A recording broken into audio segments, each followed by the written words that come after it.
Tal como habíamos anticipado en la primera sesión de clases,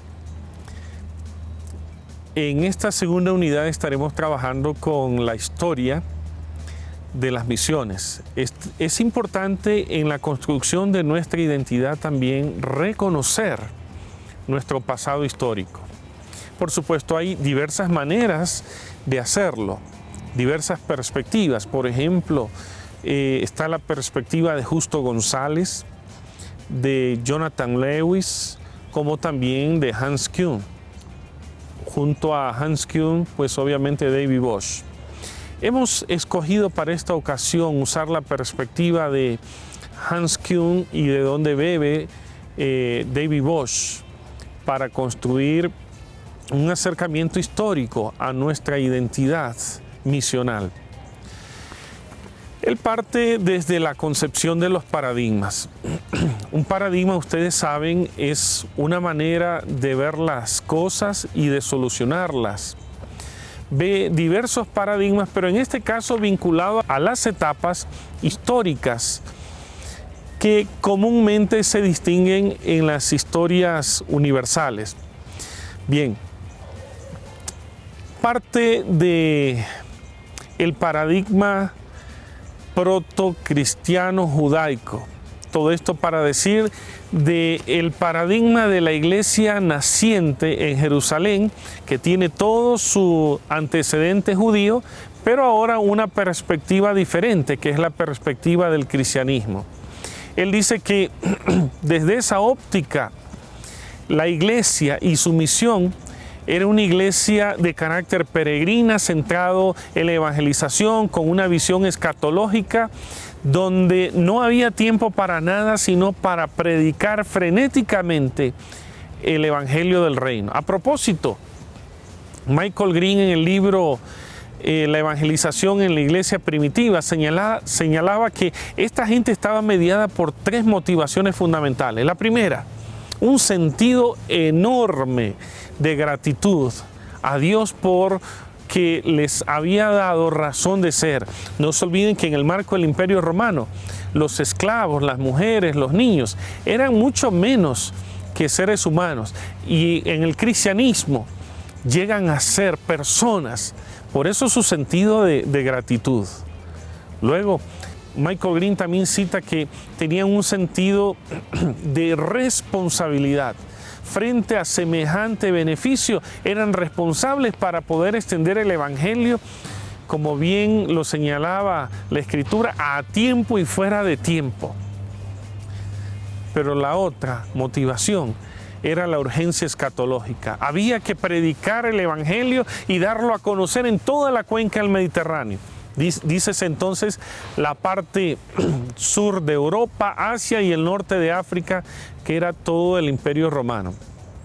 Y predicaron, como ya lo anticipé, frenéticamente este evangelio del reino, porque tenían esa convicción, esa urgencia de que Cristo venía en su generación, y por eso hicieron lo posible por ganar el mundo conocido de entonces.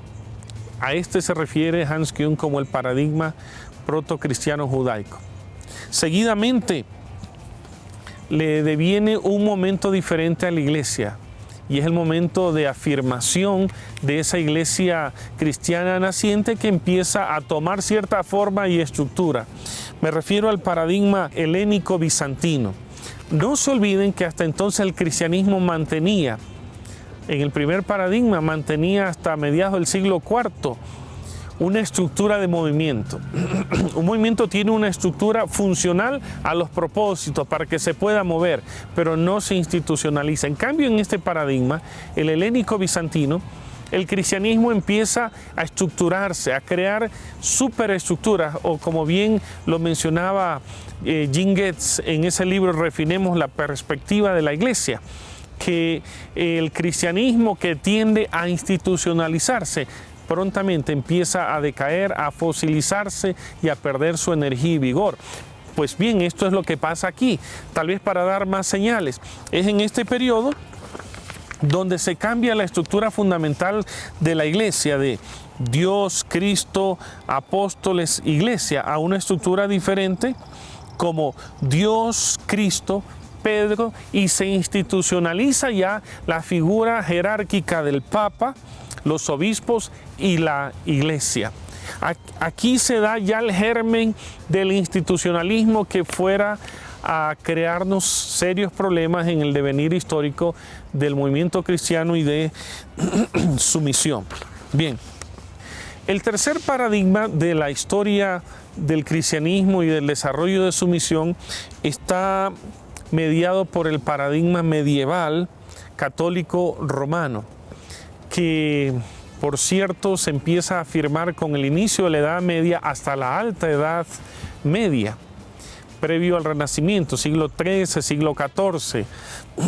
En este periodo de la época medieval, la Iglesia cristiana se institucionalizó más, afirmó doctrinas, afirmó dogmas, afirmó convicciones y llegó a distorsionarse el sentido primigenio del primer paradigma del protojudaico.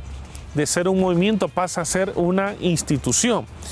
Así que la misión como tal llega a afirmarse en la medida de la existencia de una institución llamada Iglesia, con dogmas, con estructuras y ciertas dinámicas organizativas. Esto hace que la Iglesia se torne en una iglesia oficial. El cuarto paradigma que encontramos en la historia del cristianismo y en el desarrollo de su misión está dado por el paradigma protestante, donde se hace un cuestionamiento enorme a las bases dogmáticas desde tres postulados fundamentales, o aún cuatro: desde la palabra en vez del magisterio de la Iglesia, desde la fe en vez de las buenas obras como mecanismo o medio de salvación, y desde la gracia de Dios para hablar de la gratuidad de la salvación. Ahora, se incluyó un cuarto elemento, y es el sacerdocio universal de cada creyente, donde se populariza y se le vuelve al pueblo de Dios su responsabilidad misional para desarrollar la misión que Él nos ha otorgado.